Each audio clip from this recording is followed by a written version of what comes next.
இன்னைக்கு தான் இந்த வீடியோ வந்து எடுக்கிறேன். என்னன்னு பார்த்தீங்கன்னா, என் பர்த்டே கிஃப்ட்டோட அன்பாக்சிங் வீடியோ. என் சின்ன அண்ணி இன்னைக்கு வந்து வீட்டுக்கு வந்திருந்தாங்க. அவங்க வந்து என் பர்த்டேக்காக கிஃப்ட் வாங்கிட்டு வந்திருந்தாங்க.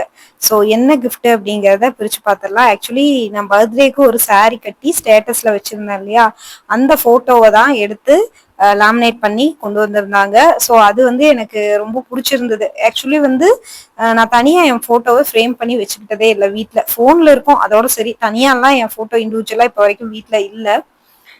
2, 3 இதுல அவார்ட்ஸ் கொடுத்தது கூட வந்து பாத்தீங்கன்னா நான் ஒரு என் கபோர்டுல தான் வச்சிருக்கேன்.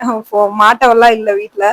ஸோ இந்த போட்டோ வந்து ஷெல்ஃப்லயோ வால்லயோ மாட்டணும் அப்படின்னு நினைச்சிட்டு இருக்கேன். ஏன்னா ஆக்சுவலி நான் பர்த்டேக்கு கட்டின saree ரொம்ப பிடிச்சிருந்தது எனக்கே பர்சனலா. நிறைய பேர் வந்து பாத்தீங்கன்னா அது saree நல்லா இருக்குன்னு சொல்லி லிங்க் கூட கேட்டிருந்தீங்க. அது நம்ம கோயம்புத்தூர் ஒப்பனக்கார ஸ்ட்ரீட்ல இருக்கிற எஸ்பிபி சில்க்ல வாங்கினதான். ஸோ நீங்க அங்க போய் இது போட்டோ எடுத்து காட்டினீங்கனாலே நிறைய கலெக்ஷன்ஸ் இப்பயும் அவைலபிளா இருக்கு. 1400 300 அந்த ரேஞ்ச் இருக்கிற saree தான்.